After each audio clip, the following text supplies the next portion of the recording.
Welcome to the latest meetup event of the Apartment Investor Mastery AIM Plano, Texas meetup group. We just passed 1,500 members.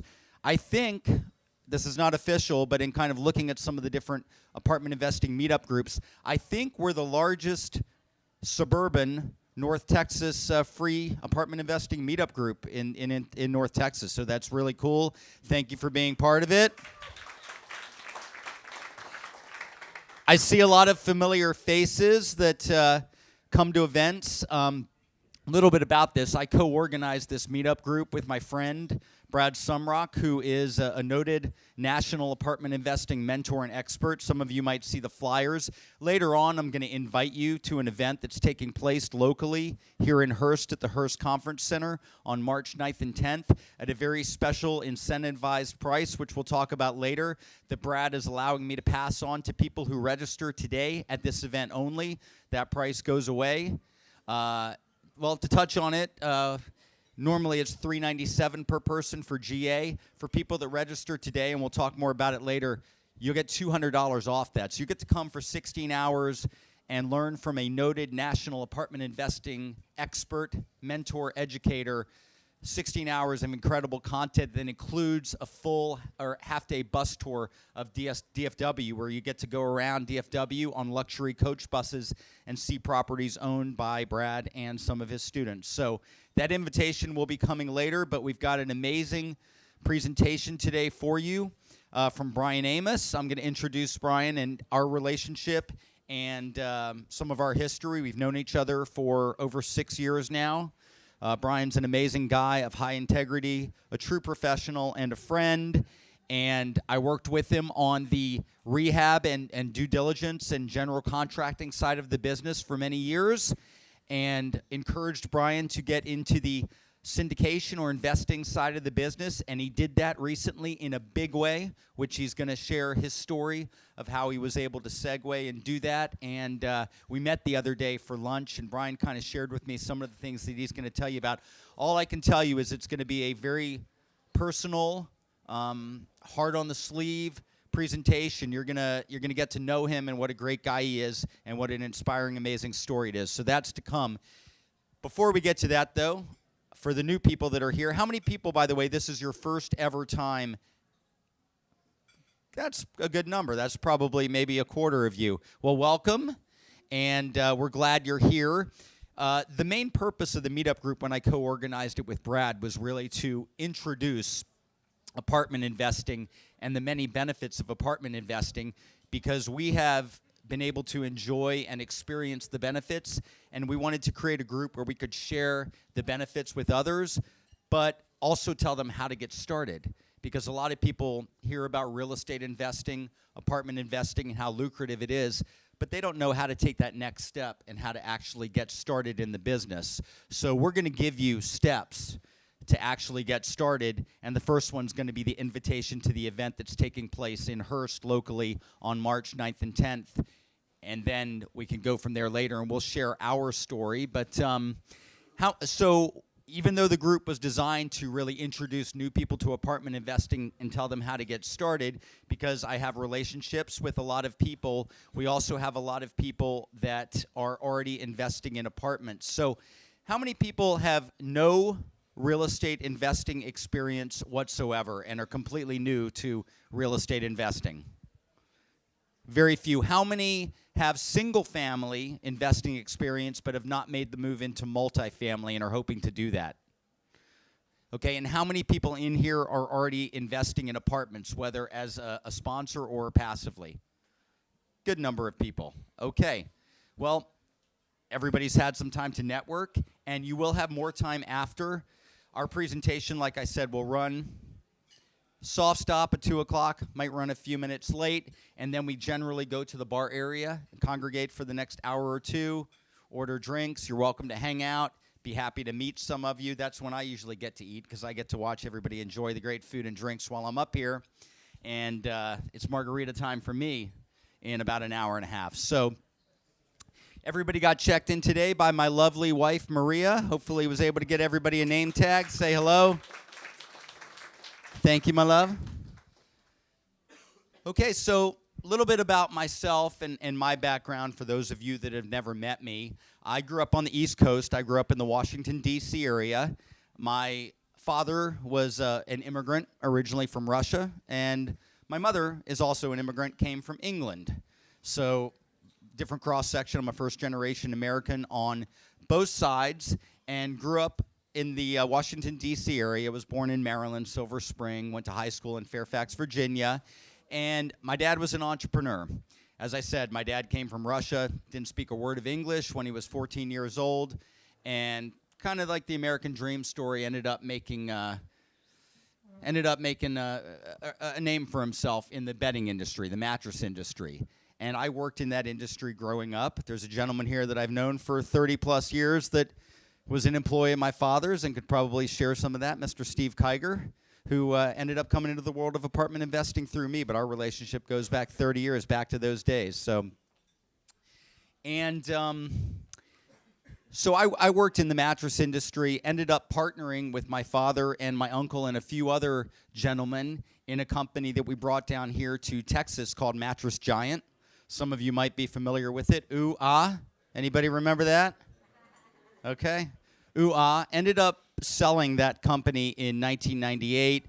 It then changed hands many times, eventually got sold to Mattress Firm, and they changed all the Mattress Giant stores to Mattress Firm stores, so you won't see Mattress Giant stores out there. But that was lucrative for us, and I was in my late 20s and had always assumed that I was going to just continue in the mattress business because it's a business that I'd been around since my dad launched his first company up back east called Mattress Discounters when I was 7 years old in 1978. And I worked in that industry beginning in high school, did everything, tied mattresses on cars, did accounting in the offices in the summer, did everything you could. My father wanted me to learn. He was a guy that came from nothing, so even though he had now made something of himself, he wanted me to learn the hard way, which I'm very grateful for. So I did that and ended up working in every level of the business. I was on a straight commission sales floor by the time I was 19 years old, so there was certainly no benevolence there. If you didn't sell, you didn't make anything. There was no base pay. There was no salary. It was straight commission, and I was working with typically guys that were older, sales guys. I'd call them like old war horses, guys that had been around. You ever see an old war horse, Mr. Kiger? You know what I'm talking about? Yeah, maybe Herb Stern or some of those guys, right? Yeah, great guys with great stories. And but I was doing that at 19 years old, ended up becoming the assistant manager of the largest store in the D.C. area for Mattress Discounters up in Rockville, Maryland. Their superstore, doing about $3 million of mattress sales annually. Ended up doing everything in that type of business, management, sales. Ended up coming down here, started Mattress Giant. Long story short, though, was in my late 20s. We sold the company, made quite a bit of money in 1998, but as I said, I'd always figured I was going to be in the mattress business, and I partnered with 5 guys that were older than me, and they wanted to sell, so we sold. And had a young child at that time and was married to my first wife, and we moved to California for a couple of years, got plugged into residential real estate, but ended up coming back to Texas where I did residential real estate a little bit more on the sales side. Very different animal from multifamily, and then was involved in several small businesses. Some were successful and some were not so successful. And fast forward to 2010, and I was coming off of a children's furniture business that had not been successful. I know some of you may have heard this story before, but I think it's important that when we talk about successes, which we're going to talk about successes today, that we're also honest and talk about our failures, because I think anybody that's achieved any measure of relative success is not going to have all successes along the way. You're going to try some things and you're going to fail, but it's how you bounce back from those failures that ultimately determines if you're going to end up achieving success. And I think the people that never give up ultimately will end up being successful. It's just the people that stop and quit that don't. So in 2010, coming off of that business, I had thrown a lot of my liquidity and net worth at that business, hoping it was going to turn a corner. thinking we're going to really get it going, but it didn't happen. And then the time came, if anybody's ever had to say goodbye to a business that didn't ultimately succeed, to cut the cord, let it go, and just walk away. And that's where I was at. So, but I'm also a voracious reader, and I had been reading books like Rich Dad, Poor Dad. How many people have read that book? Wow, just about everybody in here. Terrific. And I had always known that apartment investing was something, well, I'm not even going to say apartment investing at that point. Let's just say real estate investing. I didn't know at that point that it was necessarily going to be apartments, but I always figured that real estate investing was something I was going to get into, but it was always something I put off to the future. And I think when we get to Bryan's part of the presentation, he might talk about putting things off to the future, and there does come a time to take action, and the future needs to become now if you're ever going to get going. And that was me in 2010. I said, I'm at the point where, coming off of a business failure, I need my next business to be successful. I can't lose more money, and I can't waste any more time. I was about to turn 40. Let's get things going in the positive direction. So decided I was going to find a mentor. I was going to find somebody that had done what I wanted to do and had been able to do it successfully, and I was going to follow their model. I think we do that in all areas of life, right? People get personal trainers. If you want to learn a skill, a lot of times you hire somebody, you go to a cooking class. Well, the same is true in apartment investing, especially in real estate and apartment investing, because we're talking about sums of money. I'm a syndicator or a sponsor, which means I raise money from other people and we pool our money together to be able to purchase properties we would not be able to buy on our own. So if I'm going to be responsible to these people, some of which might be sinking a large portion of their savings nest egg into an apartment deal, then obviously I want to be educated. I certainly don't want to lose any money or waste any time. So I'm a big believer in the mentor model. And I looked around and looked at a few different options nationally. I went to a Rich Dad, Poor Dad event in Los Angeles. It was a 3-day event at a hotel at LAX airport there. I think the Marriott, if I recall. And it was a good event. But if anybody's has anybody ever been to a Rich Dad event anywhere? I don't know. If your experience was like me, I thought it was a good value. But there's always the dangling carrot. They want you to go to the next weekend event that costs $10,000 or $15,000, $20,000. And although I love those books, especially those first few books, Rich Dad, Poor Dad, Cash Flow Quadrant, Retire Young, Retire Rich, I think Kiyosaki got off track a little bit later. That's just my opinion. But those early books I think are absolutely essential. The Rich Dad event was good, but I realized I don't want to continue further with them. I want to go back to DFW, back to my home market, and I want to find a mentor that specializes and knows that market, and I want to get plugged in. So I went and I met with several people. I won't mention their names, but some of you are probably familiar with them. Probably had a lot to offer, but it was in April of 2011 when I attended a weekend event taught by Brad Sumrok, the gentleman whose flyer I've laid before you that is hosting the event locally. So April 11th, April of 2011, I can't believe it's been almost 8 years already. Time really does fly. That's unbelievable. That would make me, well, I'm 48. There you go. Okay.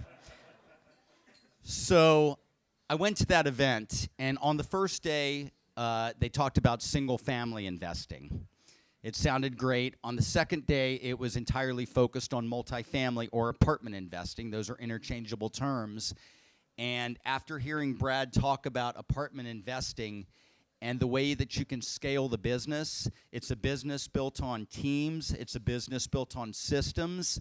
And I really felt that I could take the skill set from my prior business background, small business ownership, management, sales experience, and I could parlay it over to apartment investing as long as I could get the industry-specific knowledge that Brad could provide me. So I felt it was going to really be a good fit for me personally. That being said, I've seen a lot of people that didn't necessarily come from the business background that I came from get plugged into Brad's program and go on to achieve tremendous success. So you don't have to have owned a business before to come into this program. All you have to do is have the determination, the tenacity, and the will to join a program, come to a weekend event, spend a little bit of time and money on your education, and get plugged in. And honestly, I've probably over the last 8 years spent five-figure money on my education, but I've made millions of dollars for my wife and I've made millions of dollars for the passive investors that have been in my projects. So it's been very lucrative, but it all starts with a little bit of commitment. You want to get yourself educated. So at the end of that weekend event, much like the one that I've invited you to on March 10th that we'll register for here today later, I decided that this is the guy.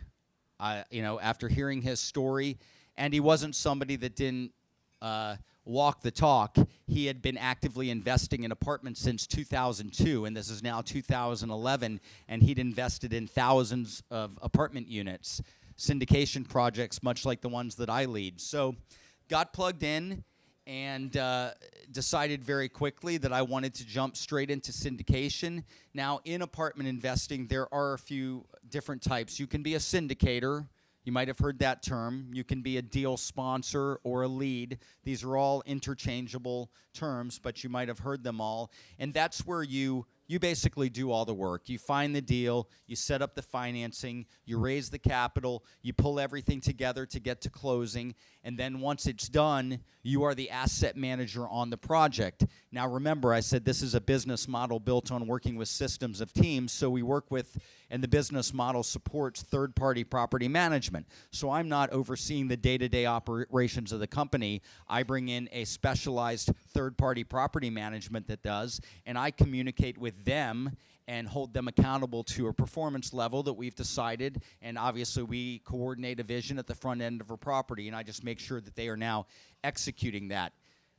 The benefit of that is, again, it's a business built on systems and teams, is you're leveraging other people's money, and I already talked a little bit about that, how we all pool our money to get into these projects that very, very regularly we are able to hit double-digit cash-on-cash annual returns and double our money in 5 years or less. In the last year, I sold a couple of syndication projects. One was a 200-unit property here in Duncanville, Texas. The other one was a 154-unit property in Irving, Texas. Who here was in at least one of those deals, Fair Meadows or Rock Island, that I sold last year? I think we had about a 225% return in 2.5 years on Fair Meadows. Just a 225% return, by the way, that means you've more than tripled your investment in 2.5 years. So if somebody had put in $50,000, they have now, between the cash flow owned during the period of ownership and the gain we capture at the point of sale, put about $170,000 back in their pocket in 2.5 years from a $50,000 investment. And I think Rock Island, we were at about 170%, 175%. So we almost tripled our money in 2.5 years. So these are real returns on deals. And while we owned the properties before we captured the gain on the back end, we very often had 12 to 16 to, at the end of Rock Island, 20% annual cash-on-cash distributions. So if you had put $50,000 into Rock Island at the end, you were getting back. You were getting back. Everybody help me with the math. Yeah, 10, you're getting 10. Simple math, but I've got a lot of things on my mind. Yeah, you were putting $10,000 back in your pocket annually, and obviously owning a property that's appreciating in value. And when I say appreciating, sure, the market has done very well for us, but Brad also teaches us how to drive value. So some of it is natural appreciation, but some of it is forced operation, and that comes from being a skilled owner-operator and working with a third-party property management company that has a lot of experience and knows what they're doing, and you're able to work together to really drive the appreciation in these projects up. So since 2011, I've done 8 syndication deals, co-sponsored a couple where I partnered up with somebody and did it, but 6 of them did on my own. I'm currently about to get going on the pursuit of the 9th, and through that, my wife and I have also been able to now invest in a lot of other people's projects as well. So we are very invested in a lot of apartment investing projects. And also want to point out that prior to 2011, I had never done any real estate investing at all. Never owned as much as one single family home before I jumped in, met Brad, took his weekend event, joined the program, and that year syndicated a 90-unit deal where I raised $750,000 from 11 other people, and Brad teaches you how to approach people and has now built an ecosystem of which you can form relationships and meet people, and you will learn how to raise capital and put together deals like this. So that's as a syndicator, but then there's the other side of the business, which is investing passively. And many people, we meet a lot of high-paid professionals that they make good income, but they just don't really have the time to go out there and do all the work it takes to be a syndicator or a sponsor, and they invest passively, and if the project goes well, which most of them do, but there could always be the one that doesn't, it's real estate investment, so it would be a lie to say there's no risk in real estate investment whatsoever, but we mitigate risk by quality education and knowing what we're doing and following somebody that has a track record now of 17 years in the business, and we leverage that knowledge and that experience. So, lost my train of thought there, and I didn't put up notes today because I knew Bryan was going to have so many in a quality presentation. So, I usually present the benefits of multifamily investing, but I just kind of wanted to free flow a little bit today, and hopefully it's flowing along well. Am I doing a good job so far, everybody? Okay, all right, good. I need that validation. Okay, thank you. I'll try to keep it on track, but with no notes to guide me today, but want to share that apartment investing can be very lucrative. Whether you want to be a syndicator or a sponsor like me and get plugged in, or you might be a high-paid professional, or you just have some money set aside, or you can invest through a self-directed IRA. A lot of people don't know that you can move your IRA into a self-directed IRA, and that IRA can invest passively in a multifamily project. And then that money can grow from those deals tax-deferred within your IRA. And that's another way to invest. So it doesn't have to be just liquid capital. You can invest through your IRA. Many ways. So this is all about helping you get started in apartment investing. And when I introduce Bryan in a minute, how are we doing on time? 10 minutes? Time does go by fast when you're talking, because I really want to give Bryan time today. He's going to share more with you how you can segue in. Of course, he was an industry professional, and he's got a lot to share on that side of the business as well. That's why I titled today's meetup, How to Syndicate Your First Deal, Rehab Due Diligence. And I think Bryan's going to touch on all that, but he's also going to share some lifestyle personal from the heart information, which I think is going to pertain to a lot of us. And I think when he talks, you're going to be able to hear in Bryan's story some of your own story, and because I know that I can personally relate to what Bryan's going to share, and those that follow me on Facebook probably see some of that stuff, and we definitely felt that there was a synergy and a synchronicity between our stories and how we view things. And I think that Bryan's he's going to share his mental makeover. Is that a fair term? Which is going to be very interesting as well. So that's a little bit about me. Apartment investing has been very lucrative for me. To be honest, the market's been tremendous. I mean, I really did come in, to be honest, at a great time in apartment investing. Obviously, there had been a crash, and when I came in 2011, the basis on apartment units was still fairly low, and we've been able to ride a lot of great natural appreciation. Of course, the question out there is, okay, but what happens when there's a correction or the market turns and things aren't as rosy as they've been for the last 7 years, 8 years now, since I got plugged into apartment investing? And the quick answer to that is, again, quality education mitigates risk. And Brad, and you'll see the spreadsheet and model at the March 9th and 10th event, has set up a great property analyzing spreadsheet that's very detailed, and we also have standards to which we underwrite the deals, and we underwrite them based on historical norms, not based on what's currently going on. There are people out there that are buying apartment properties in DFW and all around the country, and some of you might follow some of them on Facebook. You might have heard about them. I can tell you they're underwriting these deals pretty aggressively. As long as the market keeps humming along, they're going to be okay, But if there is a correction, I think some of them are going to be in trouble. The point to make is that Brad teaches us to underwrite using real market data, which he provides to members of his program, and we underwrite these deals conservatively and realistically so that when that correction does come, that we're going to be okay and our properties are going to be okay and our investors' capital is going to be okay. And even if there's a short period that we need to ride out to the other side, we put long-term debt on all of these projects. So it's a tangible asset that you buy. You're buying real estate, which naturally does tend to appreciate over time. If you follow the history of real estate, more people have made money in real estate investing than any other form. It creates more millionaires than anything else. I'm sure some of you have heard this, and that's probably why you're here. So just say all that to say that today's the 30,000 foot level, and you're going to hear a personal story. But after Bryan speaks, I'll go more into detail about the March 9th and 10th event and the special price I have for those that register with us today. But I would encourage you to go because my story, I could only tell you how to get started in apartment investing by sharing my story. Anything else I tell you wouldn't be honest.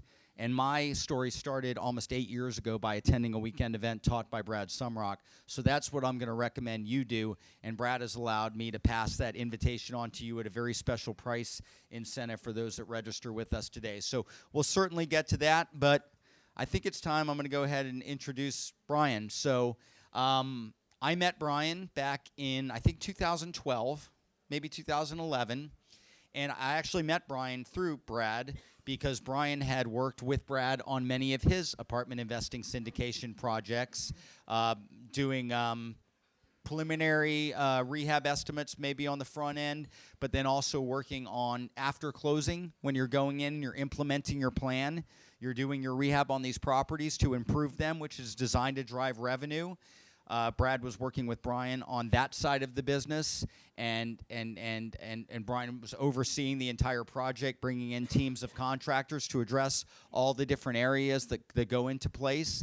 And so when I did my first syndication project, which was, again, a 90-unit property in Arlington, Texas, that we closed on back in July of 2012, and I put a vision in place, I said, who am I going to work with? Again, so it's the way that you can get plugged in is you get plugged in with people and you meet people that they've worked with, and then that just kind of leverages itself out. So we leverage each other's knowledge, we leverage each other's experience. So that's where my relationship began with Bryan, and we worked together on many of my projects going forward.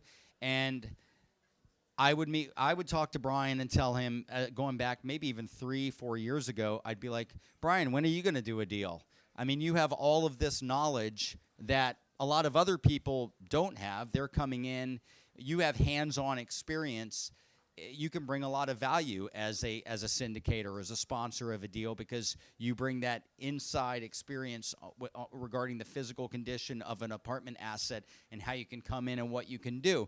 So I was encouraging Bryan for many years, but he was very busy. He was running a very successful GC rehab due diligence business and really didn't have the time, or thought he didn't have the time. Maybe wasn't making the time to jump in, but he finally did, and he did in a big way recently, and I'll let him go ahead and share that story with you. So I'm going to go ahead and bring up Bryan, and he's got a great presentation for you. So Bryan Amos, everybody.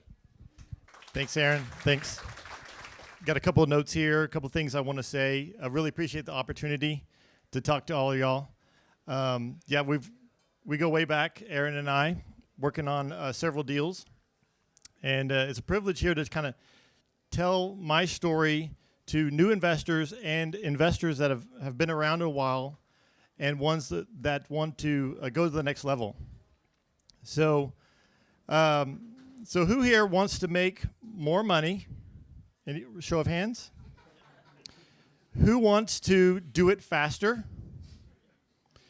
And who wants to do it without sacrificing their family in the process?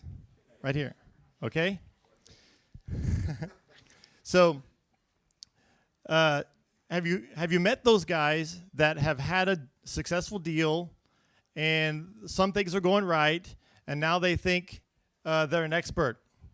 And so they want to tell you how how you should do your thing, because now they're such an expert because they did their one deal or they have a couple of things going right. You know those people? I hate those people. So I don't want to be here and act like an expert, because I did not make enough money like I wanted to. I wasn't doing it fast enough, and I was unfortunately sacrificing my family in the process. So I'm hoping that I can tell my story and share with you some things that I learned in that process so you can go faster and you don't have to make the same mistakes that I did. Does that sound good? Okay. So like Aaron said, I've been in the service side of the business. So I started out as an engineer, graduated from Baylor University 20 years ago plus. And, I had made good grades in school, and I had done well, and I thought, you got to make good grades, get a good job, from your good education, and that was the path to success. Because my parents were, working class family. My dad worked in construction. He was a welder and pipe fitter. And it only took a couple of summers working with him, realizing I did not want to do that, right? So I really hit the books and made sure that I, made the good grades and was able to get a good degree, and I started in engineering. However, it just didn't satisfy my desires and what I really wanted to achieve with my life. So I went from a commercial contractor to a fancy startup, and thought maybe that would be something that would be more exciting and kind of satisfy me. So I was making good pay, but really it wasn't. It didn't speak to my heart. Well, you know how sometimes life gives you a push when you should have jumped, but it just pushes you out there? Well, unfortunately for our company, at the startup, during September 11th, everyone got scared, in 2001. And so my venture capital fund, the firm that was backing us, pulled all their money.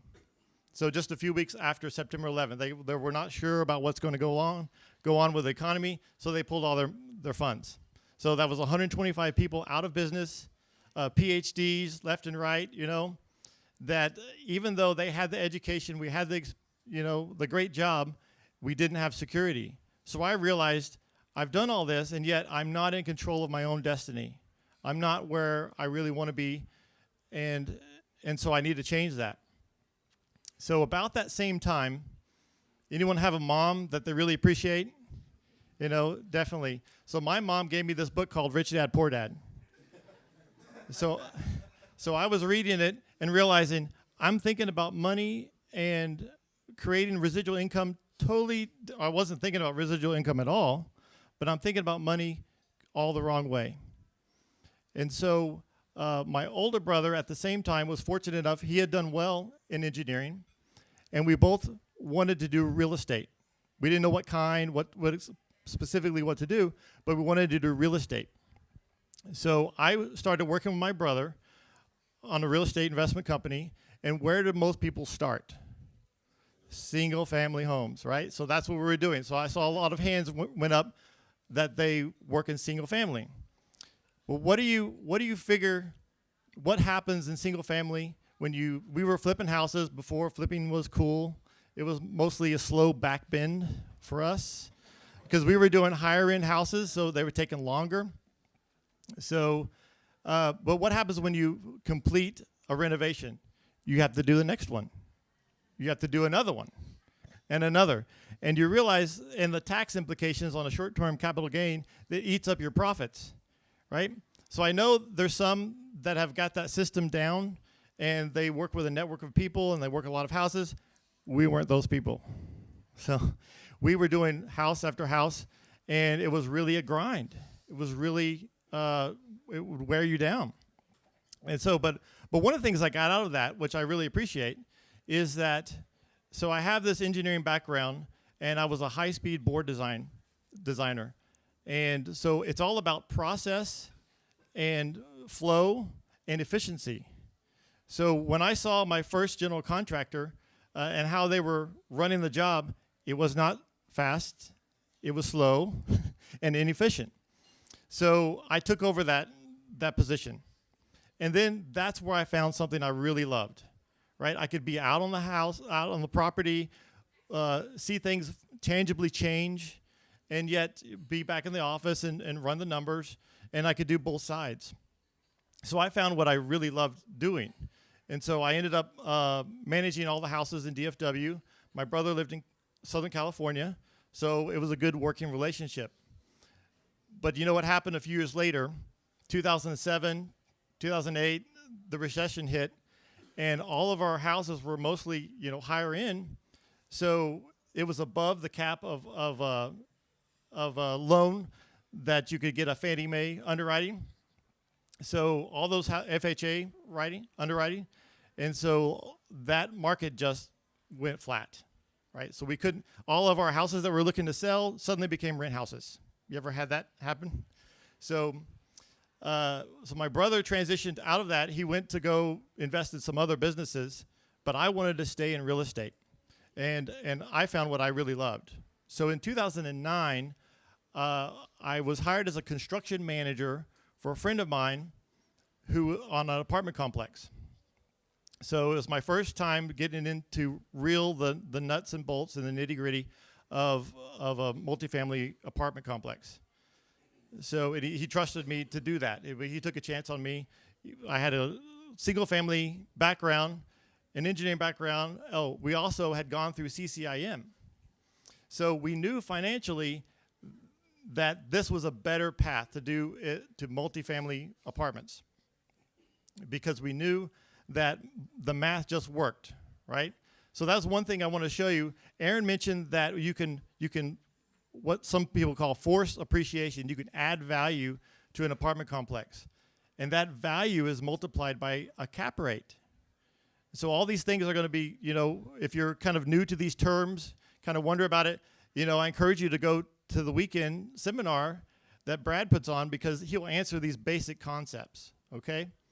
So, but I want to show you an example of why to do multifamily versus other investments through an example that one of my mentors, Tom Wheelwright, with Provision Network. I've signed up, I've been with him for several months now, and he just put out an example through his Wealthability course, and that just really simplified it. So it doesn't seem very simple maybe right at the moment, but I want to walk through this just to show you how multifamily investing or specialized investing in some specific area compares to investing in the stock market, okay? So on the first page, we have diversification. What are we always told from, when you invest? At least all my family and friends, when they think of investing, they think of putting money into a mutual fund, put it into the stock market, and diversify. So that's that first option, diversification. Say you have $20,000 to invest, and that investment makes 10% return. So that's 20,000 times 10%, and you make a $2,000 net gain, right? You agree? You follow me? Okay. All right, but unfortunately, the red is you have to pay taxes on that. So what if you're a 25% tax bracket, for example? There are some savings you get when you get gains in the stock market. So the example here is that just you're taxed at 20%. So at 20% tax, you have to pay $400, right? So your net gain is $1,600. That's a pretty straightforward example of how to invest in the stock market. You get let's just say it's 10% gain, some more, some less, just as a comparative, okay? All right. What Tom would encourage you and what I would encourage you is look to specialize. You know how we started in real estate? Well, then we went to single family, and then we went to multifamily. Well, I'm specialized now, as Aaron is, in multifamily real estate investing. Okay, so that's where you're going to actually get your most gains, and you'll see it here when we just do the math. So when you specialize, you invest the same $20,000, okay? But this time you're buying a property, right? Low-end property, or maybe you're putting an investment in a bigger property. You make that same 10% return, right? Right now it looks about the same. You make 10%. And then your cash flow, that CF is cash flow. Cash flow is $2,000, just like the diversification example. All right? But one thing that you don't get with the stock market is depreciation. You don't get many tax benefits. So off to the side there, you see depreciation of that $20,000 invested into a property. You can depreciate that property approximately 30%. And so then you have a $6,000 taxable loss that you can apply against your gain. So it can get more complicated than that. Let's just say there's tax benefits that you can use depreciation for your property, okay? So you have that $6,000, and then you have a net $4,000 taxable loss. That's what the TL is for, $4,000 taxable loss. Now, say you have other income, right? This is one investment, but you have another income, or your spouse has other income that you can apply.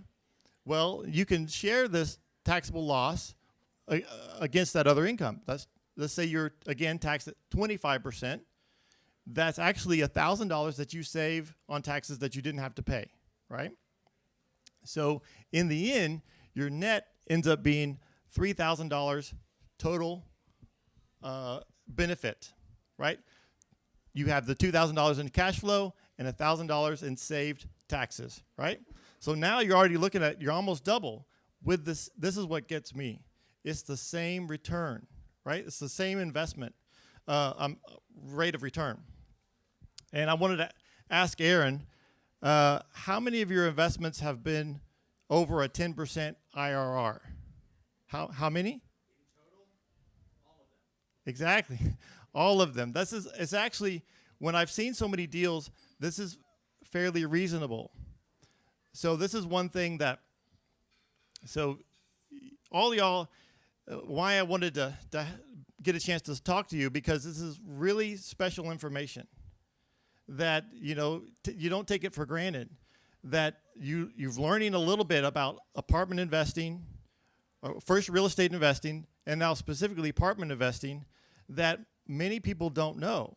You can't go out in the regular marketplace and learn about this. And so you have to go to specialized education.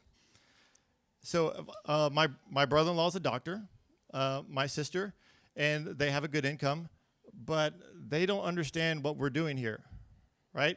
So they invest in a typical investment, which is fine if that's what your goals are. But how many people, again, want to make more money, do it faster, and then do it without sacrificing their family? That's me, okay? So you have to look for other avenues of how to invest. And this is not more risky. With specific education, it actually becomes safer, okay? Now when you add leverage, it gets really exciting, okay? So you take that same $20,000, but now you go out and you get a loan for $80,000, and so now you have $100,000 to invest. So now you're buying a property, a physical property, and you make that same 10% return. Now you make $10,000. You follow that? Oh, but you have a loan, so you have to pay for that loan. So the $80,000 that you took out. Well, in the red, or the black, is 5% for that $80,000 loan that you have to pay, and the red is, so you subtract $4,000 to pay for that loan over the course of time. So the LC is loan cost. So your net cash flow is now $6,000. So we just doubled our money using leverage with the same rate of return. Okay? But it doesn't stop there. Now you account for the tax benefits. So you still do depreciation. You're able to depreciate that $100,000 times 30% is a typical rounded amount that you can depreciate. And then you have a $30,000 taxable loss. That taxable $30,000 can actually net $24,000 of taxable loss. Everyone follow that? Now, if you have other income that you can defer, or you can, you get other income, you can actually use that taxable loss against it. So say, again, you're taxed at 25% tax rate. That's $6,000 that you do not have to pay, right? Money saved instead of paying taxes. Now, you combine that $6,000 taxes you didn't have to pay, the $6,000 cash flow, that's $12,000 total that you get now with the same rate of return, right? These aren't like, you don't have to double and triple your money like Aaron's talking about, but look what happens when you do, right? When you do have a home run, But let's say the market is not always on fire like it is. These principles still work. This is still a better vehicle than diversifying and investing in the stock market. Sorry for any stock market fans out there. So one of the things I'm looking, I'm hiring more people, right? And so people ask about, well, do you offer a 401k? 401k, do you see that? I wouldn't offer a 401k. It is a disservice to you. So I have one of my employees here. Sorry, Jonathan, no 401k. Sorry. What I want them to do is have an opportunity to invest in the actual real estate that we're working on. Okay? Do you see? So $12,000 is 7.5 times greater than $1,600 from that first example. So what happens if year after year, you get 7.5 times more than a typical diversified mutual fund? Well, then you reach your goals sooner and faster than anyone else that follows that typical path, right? Okay, so I know these numbers, and I know real estate's, multifamily is the way to go. So back to my life story, kind of like, where would I go from here? Well, I loved general contracting, so I wanted to continue that. Maybe that could get me a foot in the door where I could one day be an investor or add value to an investor, and we could team up, and I could invest in apartments. So I started a due diligence company that analyzes the physical aspects of the property. So we bring in 10 different trades. We analyze the property from top to bottom, and it's really catered to the investor. Now, you get an inspection from the bank, but who's being protected there? The bank, right? We're there to look out for you, the investor, and really give you actual bids instead of just go get another bid. That's generally what the lender's inspector does, is point out problems, but then tell you to go find a service provider to do that. Well, I combine it all at once, right? So you have it in one time, all the trades come to the property. So what happened is that business kind of took off. Didn't plan on it, didn't expect it, and it just grew organically. But what happened is, I see all these deals. So one of the things is, so I'm in Brad's group. I work with a lot of investors, and I see people making literally millions every day. So one of the things Brad mentions is that he's worked with like about 70 people that have increased their net worth $1 million or more, right? Well, I've worked with 50 of those. So what is it like to work with people, they made $1 million, they made $1 million. Aaron's a bad culprit of this, It's like very frustrating. And so I'm on the service provider side. Well, I make pretty good money, but not compared to the real estate investor, the deal sponsor, or even the passive investor. Okay, but so I was caught in this cycle of having so much to do. So this is one of the things that Aaron mentioned that I want to talk about, is that when you have business training without personal development, it doesn't get implemented. Okay, so I I knew I was swamped in work, so I started going to get business training, business mentoring, business coaching, and that helped me on my physical, my structure. I added an assistant. I started getting some help. I started subbing out some of my work, and so that helped. But it didn't change my mentality of I don't have time. I can't do it, and until I grew with personal development. So one of the people that was a great help for me was Darren Hardy. It's one of the things that he taught me. See, I was one of the worst culprits of saying I don't have enough time, right? And so one of the things he said was that kind of slapped me in the face. So not any of y'all, I'm sure you've never said that. But I was saying I was too busy, and it actually means that you're weak, and you're a coward. You're afraid to make the hard decisions to say no to people. You need to decide what really matters for you. Okay, what are your top things that you're really trying to achieve? And anyone ever read the book Getting Things Done by David Allen? I hate that book. That book almost ruined my life. Because think about when it was written. It was written in 2001, before Facebook, before Instagram, before Messenger, before people could get contact with you as much as they do now. This is now, nearly 20 years later. So it was set up with a model that you could even attempt to get everything done. So this was my paradigm. If I was just efficient enough, if I would only touch the paper once, if I had organized my desk, if everything was just right, I could actually get everything done. Now, he talks about you have an ongoing to-do list. Well, my to-do list was incredible.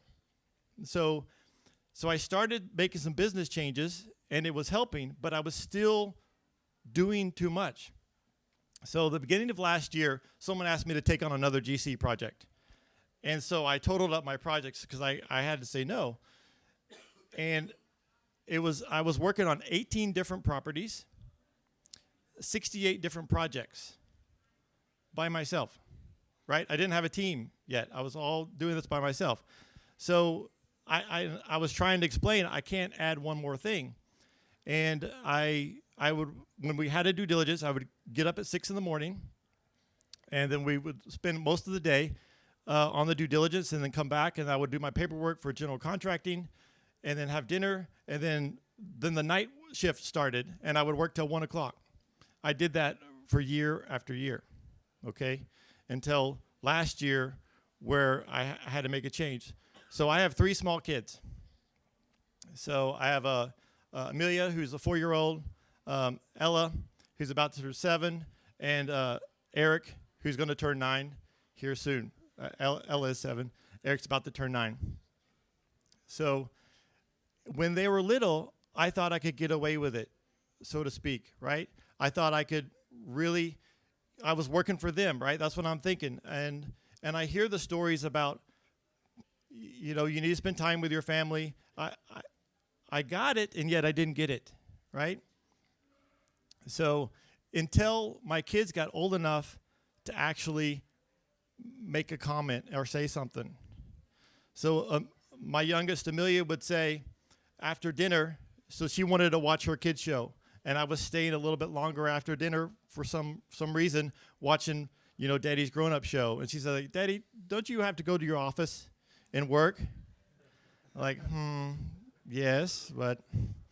So she started, catering to my typical behavior. And then I overheard my daughter, Ella, when she's pretending to be daddy, right? They're being mommy and daddy. And her impression of me was, Daddy, I work all the time. Well, that wasn't very flattering either. But the hardest one on me was my oldest son, is when they stop asking you to do things because they know you won't do it. And I heard him ask my wife, Sarah, hey, can you do this? And she said, well, ask your dad. And he says, no, he won't do it. He's too busy.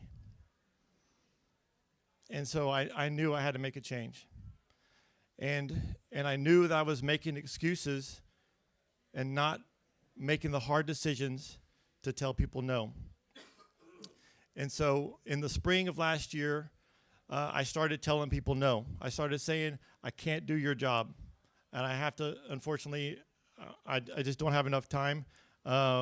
Maybe in the next time, because I already had a reputation, unfortunately, of being so busy that I couldn't fit everyone in. But you understand, I was fitting a lot of people in, too many. And so I actually had to have a meeting with Aaron at his favorite office, Starbucks. And I had to tell him, Aaron, we've worked together for 6 or 7 years, and I can't do your preliminary due diligence anymore. And in fact, I can't run to a rehab. And in fact, you're on your own. And so Aaron wasn't happy about that, but he understood. I think we were in a similar position where he used to work in a position where he had to just say, I can't do that anymore, because I want to grow in my personal endeavors, my personal life, and I know I have to stop. And so Aaron was okay with that, and he said a statement. He said, Bryan, it seems like you have a hard time saying no. It's like, Aaron, you read me like a book. Exactly. So I would say yes to too many people, and so I was spread out too much. So what I decided to do is make the decision for my family, as I want to be an apartment investor. So I stopped everything that could be stopped for a couple of months. And so, and when you do that, the opportunity comes. Your eyes are open. So if you say, I don't see any deals, you need to focus on what your criteria is. And that's one thing I want to mention. Know your area, right? I meet a lot of investors, and I've done 100 deals and analyzed 100 deals, and you're spread out all over the map. I knew my criteria. I knew what I wanted, okay? And then in just a couple of months, the property that Aaron mentioned and he's invested in with several others, Rush Creek, came on the market. So talk about, luck happens when you're prepared. And right in that area, that submarket of South Dallas, I had analyzed 7,000 units in that area. No one knew that submarket better than I did. No one. And we were just finishing a portfolio of 1,500 units, and that deal came on the market. I knew it was a good deal. So it was a little rough around the edges, and it had some of their numbers for the pro forma weren't accurate. But I knew the accurate numbers in that whole market. So we went after it with everything that I had, focused. Okay, another tip that Aaron has taught me that I want you to remember is that, first, you have to sell yourself on the deal. You have to believe in the deal more than anyone. So when anyone thinks, it's not that great, you have to believe in your deal.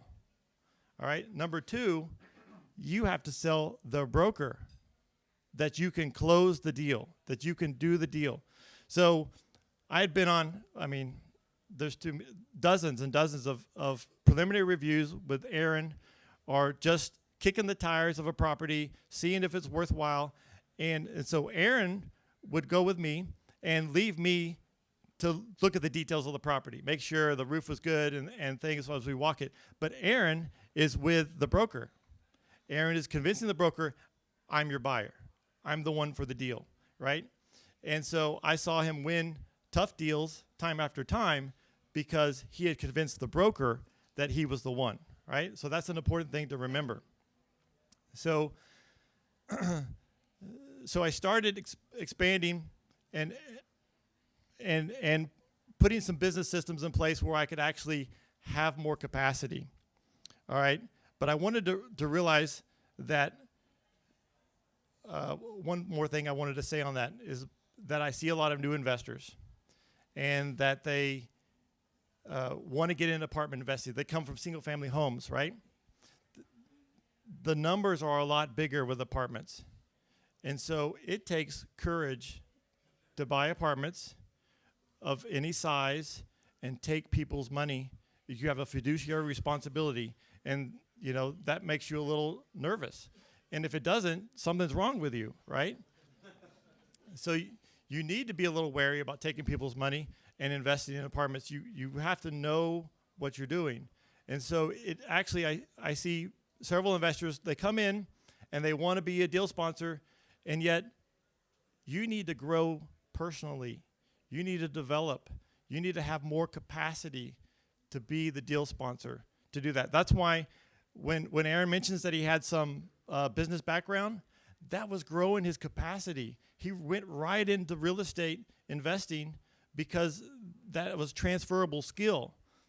So you need to be around a network of people that actually expand you, right, and grow your capacity, because that part, the mental part, the emotional part, is as important as the financial numbers. We know the numbers work, right? But you have to pull the trigger. You have to execute. You have to do the deal. And that's where I see people get stuck, okay?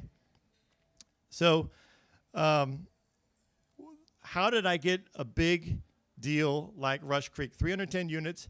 It was about $24 million, and we had to raise $8 million. Well, I knew I had to build a great team. So I started collecting money bags, partners, so I could make sure that we had enough net worth and liquidity to do the deal, right? But where do I go to find these people? These are all people I had worked with, right? So our largest main player would say Raj Gutner. He's a great guy, also in Brad's program, and he has a high net worth. But how did I get to partner with him? I have worked on 14 of his other deals. I had a working relationship with him. He knew me. All right, so you want to get into this network. You want to start to know people, because you do business with people you know. And so there was one anomaly. We have Jeb White. He's a great asset to our team, but he knew my reputation. All right, so you have to build your reputation. People have to know who you are if you want to work in apartment investing, because it's a team sport. Right, so I started getting my lender. We knew our brokerage team was set. Brad also offers a brokerage team. They did a great job of teeing us up for the deal, and we put together the core players that were going to be the co-sponsors. We have Gary and Heidi here. They're also sponsors. Did a great job about bringing, adding value to our team. Sometimes the biggest thing is you need a cheerleader, because everybody goes through this. It's a long process to close, right? You get the deal, and then you go through pretty much 65 days of up and downs, right? So one day I would be, we're good, this is a great deal, and the next day is like, oh, we need to raise $4 million more. So, and Heidi would be like, yes, we can do it, and so she would lift us up. And so everyone needs encouragement.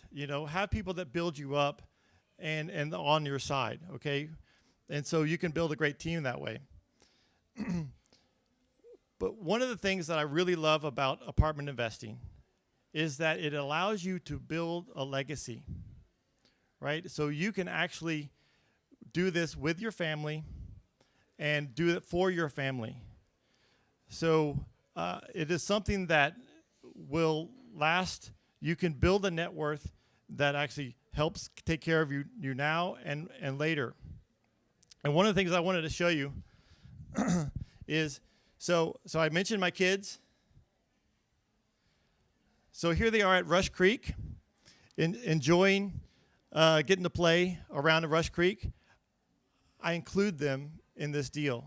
I include them in what we're doing. And so that allows you to do that. So I know it's good for you and good for your family. However, one of my final points I want to make is that sometimes investors only look at the numbers, and they only look at their own growth of net worth. But investors, and sometimes take advantage of the property because they forget properties are filled with people. So it's one thing that I have an advantage over others is that I spent the last 10 years walking 30,000 apartments. Myself and my team, I have seen the apartments are actually filled with people who have lives, who are trying to do good things, just like you and I are. And sure, there's some that are taking advantage of it and not doing well, but you really want to work for the ones that are trying hard. You know, the stay-at-home mom, the nurse, and their apartment is spotless. They're doing what they can, even though the community around them is not great. You want to give back to them. And so don't forget that when you're doing your apartment investing, that you can actually be a benefit to your family and to theirs at the same time. So what we did on Rush Creek is just before Christmas, we did a little event where we were able to give out children's toys to all the kids, every one of the kids. And so, look, through this business, I'm able to put a smile on a kid's face. And really, I think it's by the grace of God that's able to put us in this position. And we need to use it for the best opportunity. And so I've seen it firsthand that yes, you can become a millionaire, but you can also give back to the community. So the greatest thing about apartments is that you can build your own net worth and help your family while helping theirs. So that's what I encourage you to do. Thanks, guys.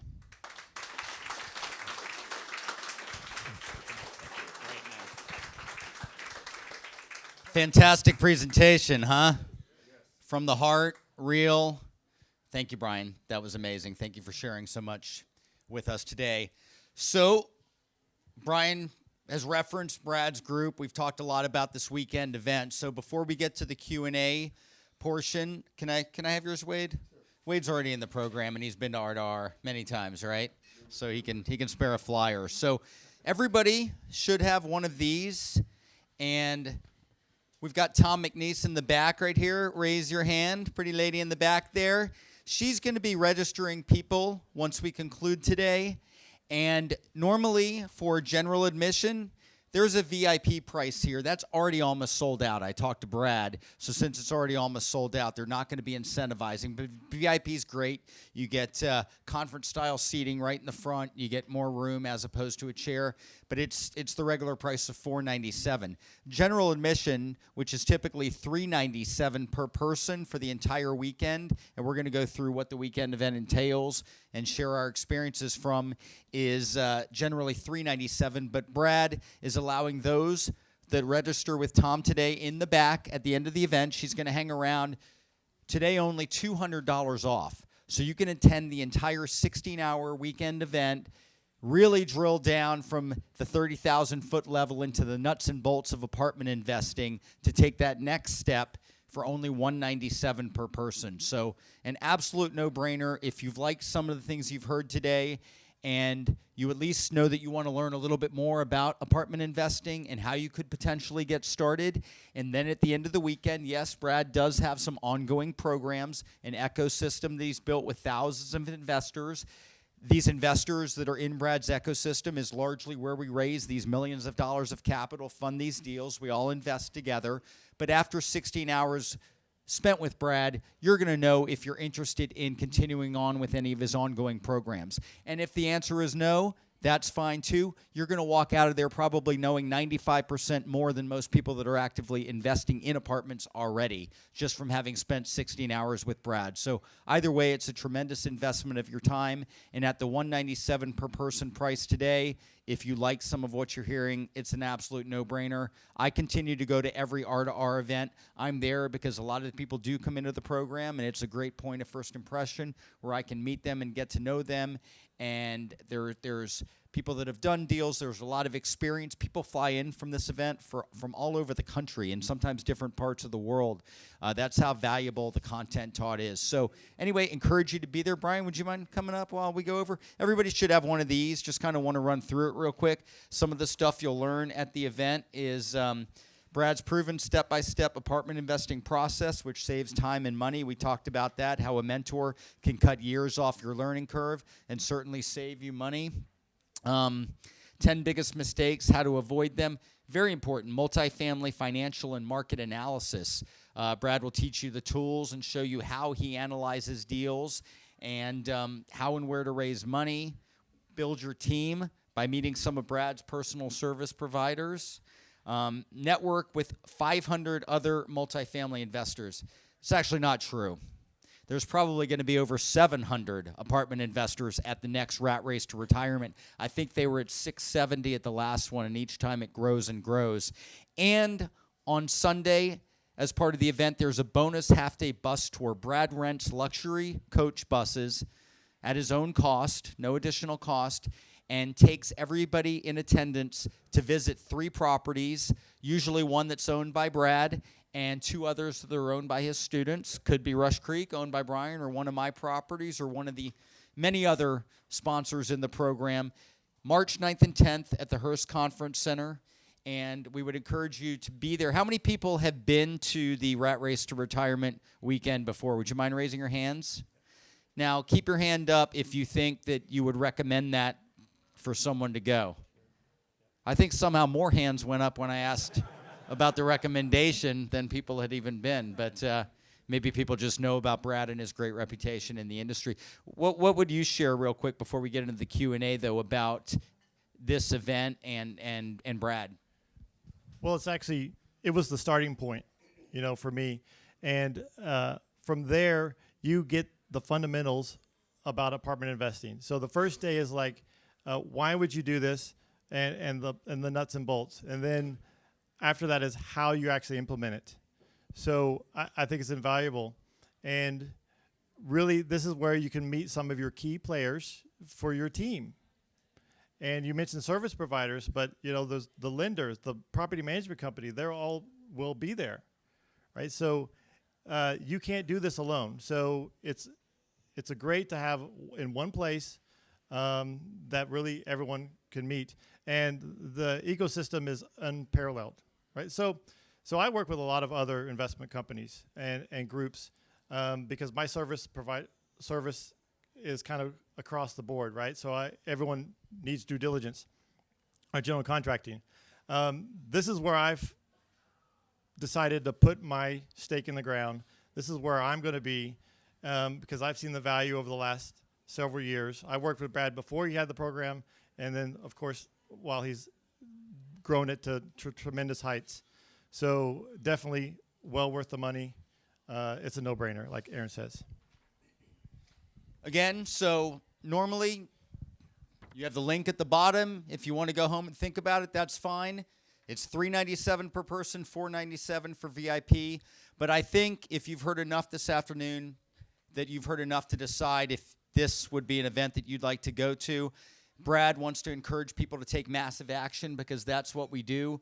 You have enough information, and then it's time to pull the trigger, like Bryan talked about. I think you've heard the value, and you do now have enough information to make a decision as to whether to attend this event. And if that is the answer, then by registering with Tom in the back today, we're going to give you back $200. Bryan talked about getting more money back in your pocket.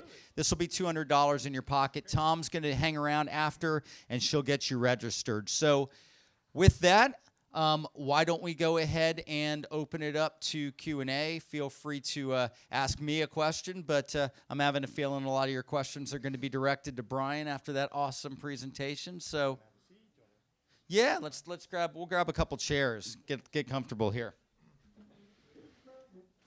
How are we doing on time? 1:45. All right, we'll go to 2. Is it okay if maybe we run about 5 or 10 minutes late if their questions are going? Do I have your permission? Great. Want to make sure that everybody's able to get their questions in. So fire away and let us know your name and where you're from and maybe one thing about yourself for fun, and who your question is for. I saw some hands a minute ago. Where'd they go? Questions? There we go. All right. So I'm Bob, just retired in December, and I've always been interested in real estate.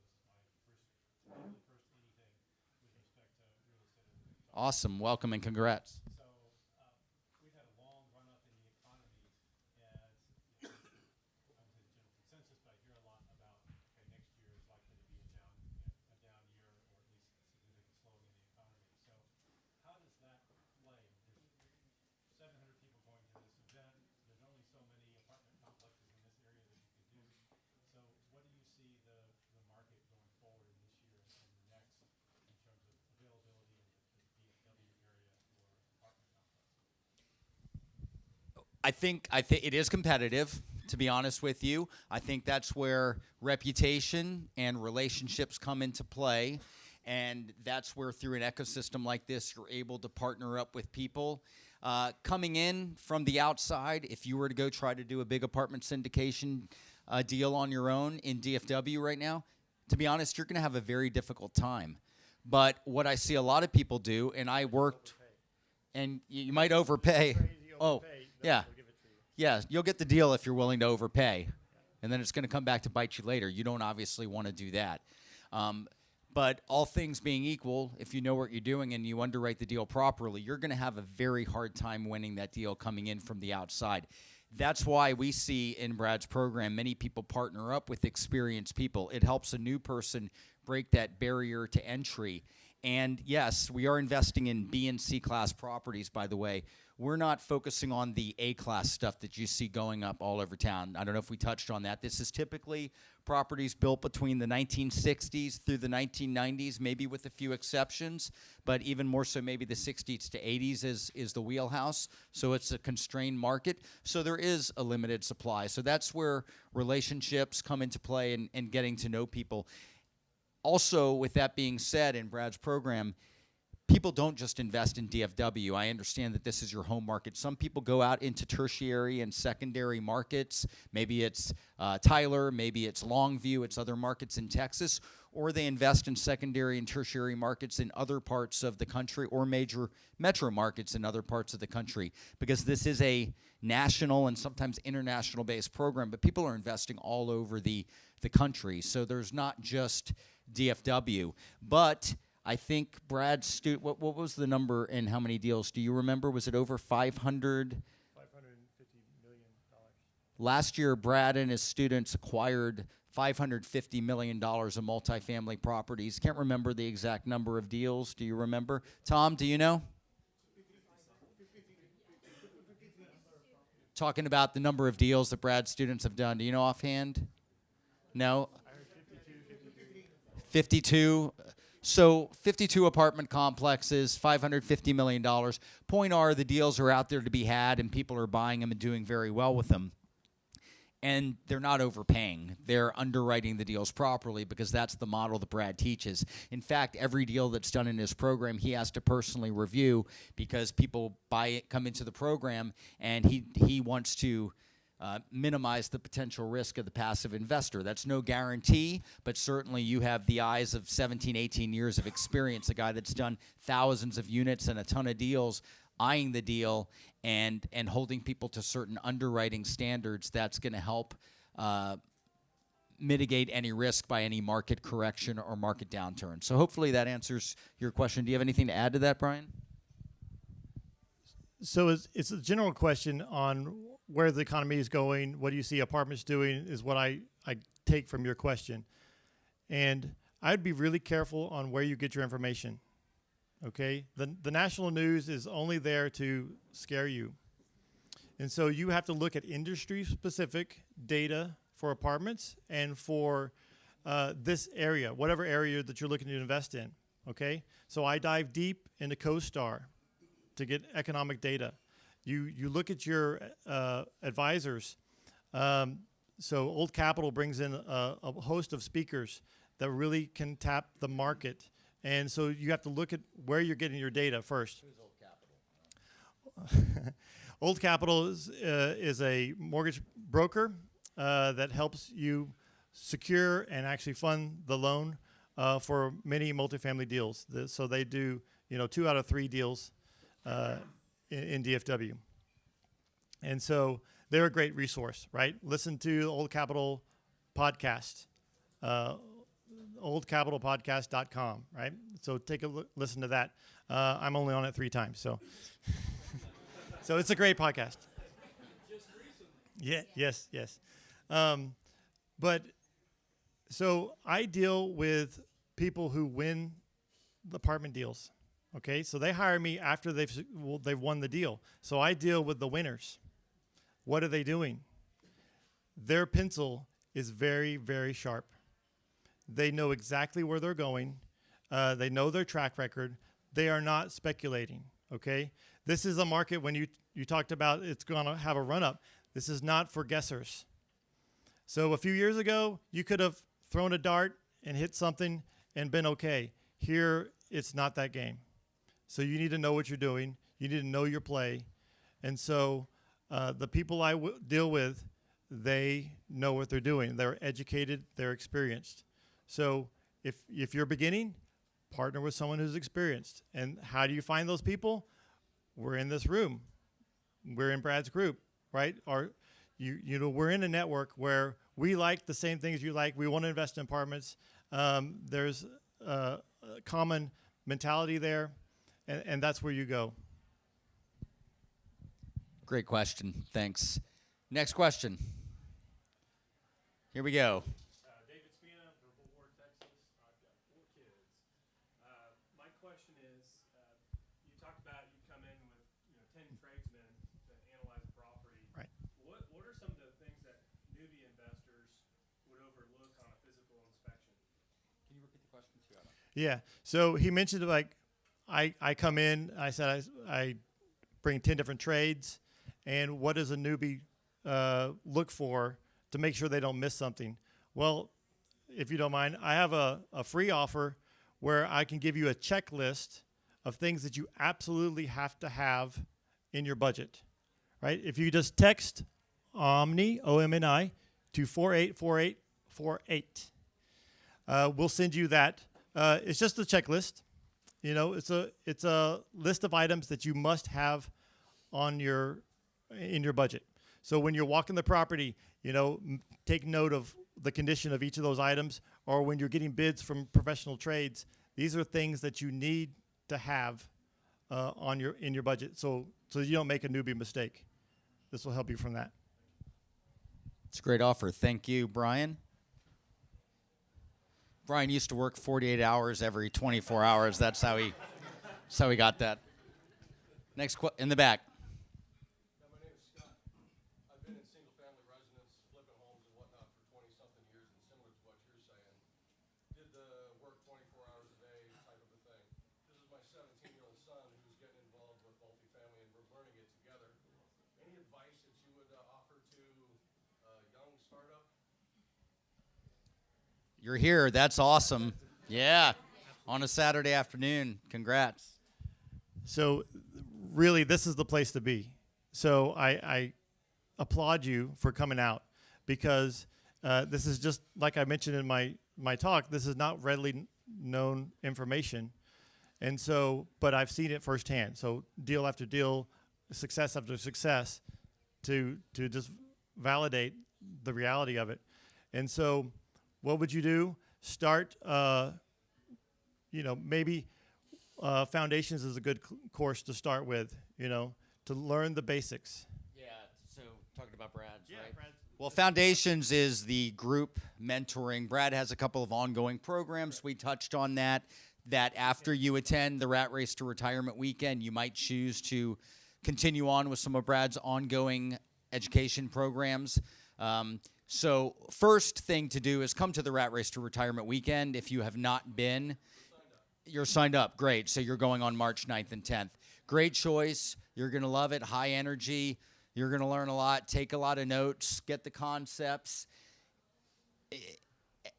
There's only so much time. I think Brian and I had about an hour and a half today. So we're going to talk about high-level stuff, 30,000-foot level. Then you go to an event like Rat Race to Retirement, and Brad can drill down to maybe the 5,000-foot level. But it's still only 16 hours in a weekend, and he's been in apartment investing for 17 years. Do you think he can encapsulate 17 years of experience into only 16 hours? The answer is no. So then there's ongoing education programs, which also include lots of networking opportunities where you can get to meet people. These are the people typically that you're going to raise capital from and partner with on the project. So I would say just invest some time and money in your education. Be committed to that. Read great books like Rich Dad, Poor Dad to get your mindset straight, because what you're going to hear generally from the mainstream media and a lot of people, like Bryan said, this is specialized knowledge. It's not that anybody's hiding the information from you, but people can't teach you to do what they don't know themselves. And all most people really know is how to go to work and collect a paycheck week by week and scrape by and hope at the end of the week they have a little bit left over after paying their bills, because that's most people's mainstream experience. So you're including, right, some financial planners. Nothing against any financial planners, but we encourage you to learn the information so that you can be your own financial planner. And applaud you for being here, and we'll see you at Rat Race to Retirement, and I look forward to meeting you in person and talking to you that weekend. Question right here. Hi, my name is Keith Adams. This is my first time here. Live in Dallas, just moved back about 6 years ago. I lived in Phoenix, so I've been through the boom and bust and saw that. My question is what steps would you take if you were investing in other states? And just personally for you, what was the catalyst that really pushed you over to your momentum in investing in multifamily? So first part of that question is, what would you do to invest in other states? You need to have a team member that has boots on the ground that actually can operate that deal. So I will also work with a lot of investors that take over properties because they're poorly managed, and they get them at a discount because they have out-of-state investors running the property. So if you want to invest in Phoenix, partner with someone that lives in Phoenix or wherever you want to invest. So that's the first thing I would encourage you to do. So don't do it, well, unless you want to travel to Phoenix a lot, which some people, like the weather. You're welcome to do that. But really have someone. So a lot of my clientele are people who are out of state, and I'm their boots on the ground for that. So I would encourage you to get someone like that. And then you asked, what steps do I take? What was the big thing that? So Rich Dad, Poor Dad changed my mind, changed my idea of thinking about residual income. And then I tried to do it with single family, and that was a grind. Okay, it was really the benefits of multifamily that you can actually create value, right? If you raise the rent $20 across all units, that actually has a multiplication effect of the value that you just don't get in single family. So it comes back to the math that it works out better than single family, and it's just an amazing model. And then, like I mentioned, the heart is just real key for me, is that you're able to improve the community at the same time. So that was what made the difference. Yeah, we didn't really get into it, but just to kind of touch on that, single family is typically done by comps. You're kind of constrained by what's taking place in the immediate housing submarket. You can only increase the value by what you do so much. Apartment investing is based on an income approach. So if you're a skilled operator, and you will become a skilled operator if you attend Rat Race and decide to join one of the ongoing programs, you're going to work with teams of people that have experience, and you're going to know how to force appreciation, and you're going to know how to drive up income, and Bryan touched on it later. And as you drive up income, that's multiplied by an industry factor called a cap rate that's just set by the market. We don't need to dive into it too deeply because, again, we're at the 30,000-foot level, but it enables us to increase the values of properties very quickly and exponentially based on the multiplying factor of taking that increased income divided by the cap rate. So you might raise the value on a per unit basis by $200, but by doing that divided by the cap rate, you've probably just increased the value of the property on a month by $250 because it might be multiplied by a factor of 12. So again, high-level stuff at the Rat Race event. Brad will dive into it a lot deeper, but just know that you increase the value of multifamily properties by how efficiently you operate the property, and you have the opportunity, whether you're the sponsor or you're the passive investor in the deal, to make tremendous sums of money very quickly because of this income-driven approach. Right here. Thank you, Aaron. My name is Daryl. I'm a local realtor in the Dallas region. Just got started. Two questions. The first one is, like, just in general, what's your average like purchase price for these apartment complexes? And then also, how much are you looking for a person? So I know there's SEC rules and stuff. How much are you looking like per person as an investment into a project that you may have or may be looking at? Okay, so I think it's a two-part question. The first question is, what are we buying these properties at on a per unit or per apartment basis? Is that correct, Daryl? And then the second part, I think, was touching on minimum investment amounts, and obviously SEC, the Securities and Exchange Commission, there are rules that govern these types of transactions because this is a security, and we don't have to have a securities license because there are exemptions that allow us to raise capital and do this, and that's probably drilling a little deeper than today. But we'll touch. Yeah, I'll touch on the minimum investment amounts. How about you talk about the value of properties out there that you're seeing right now? So a typical, let's say you have a 100-unit property. They're running about 75 to 85,000 per unit, right? So 7.5 million to 8.5 million on a smaller property, okay? And you typically get a loan for from 70 to 75% of that, depending on your lender. And so you need to raise that equity portion. And then when you do that, you have to do that with SEC compliant rules. Like one of the things Aaron touched on, that we're not raising money here. No one's soliciting for anything. There's no deal sponsorship going on here. Just trying to encourage you to get further education. So that's a typical starting point, but you know, we deal with 200, 300 unit properties, and some of those are about $100,000 a piece. Depends on what class of property that you're looking at. A's are going to be somewhat 175, 800. I mean, $200,000 per door. I mean, much higher or greater, especially for the new construction. And then a B class property is probably about 120 to 150,000. And then the C's keep raising up, so they're from $70,000 to $100,000 typically on average, depending on your particular submarket. Okay. As far, the second part of your question, Daryl, as far as minimum investment amount, so the exemption that allows us to raise capital allows us to have sophisticated, non-accredited investors and also accredited investors. If you don't know what those terms mean, I'm not going to dive too deep into them now, but they relate to income and to net worth minus your personal residence. Look up those terms, accredited investor by the SEC, and you'll get a little bit more of a definition. But just know that one definition of accredited is you've hit certain income levels over the last 3 years, I believe, or you individually, or you and a spouse, or you have $1 million in net worth excluding your personal residence, and then you qualify as an accredited investor.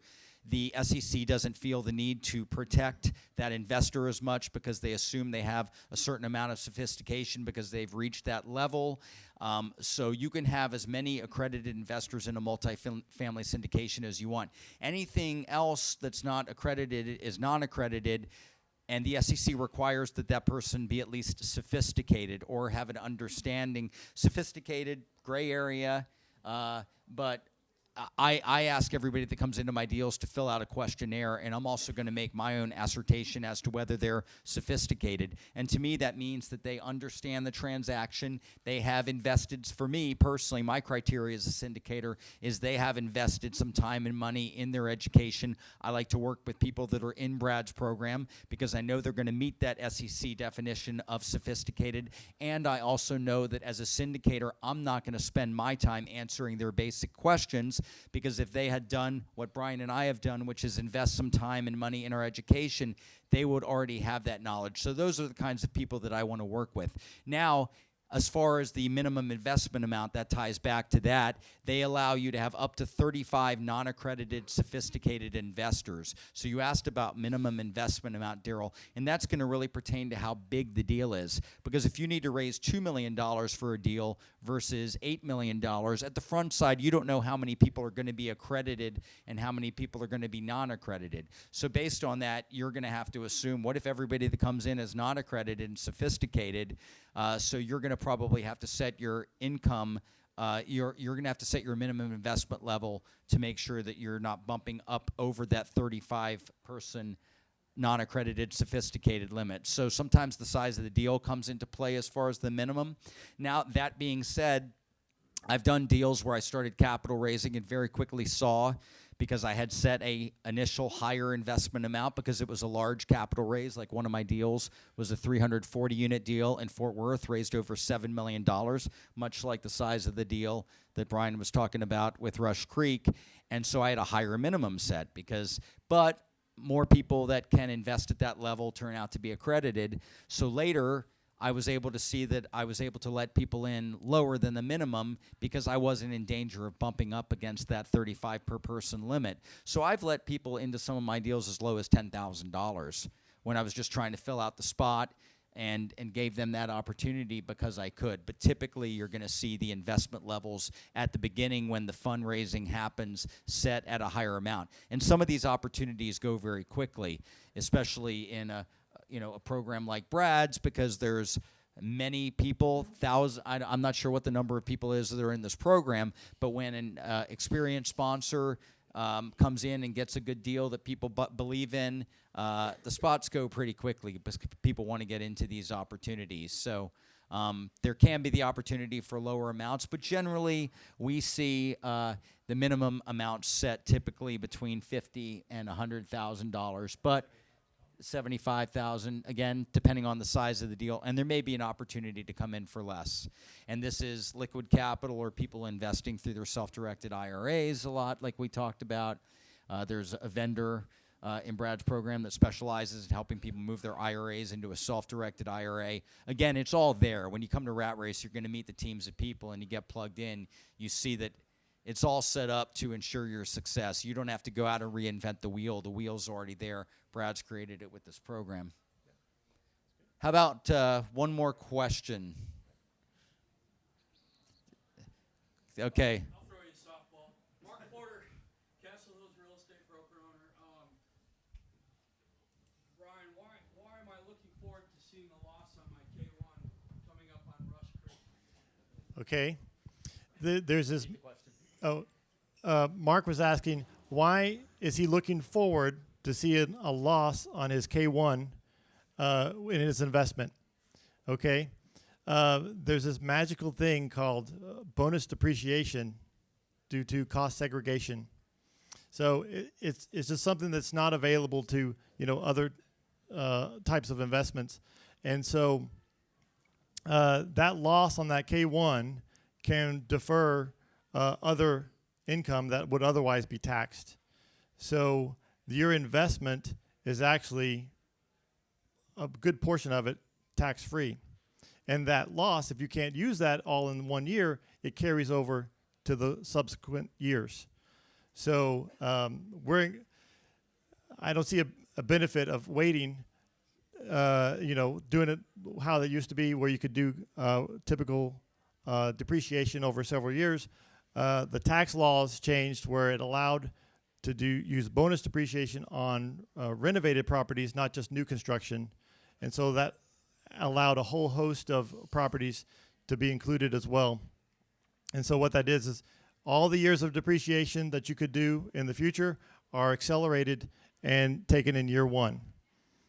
So, for example, of Rush Creek, we actually came in a little bit better.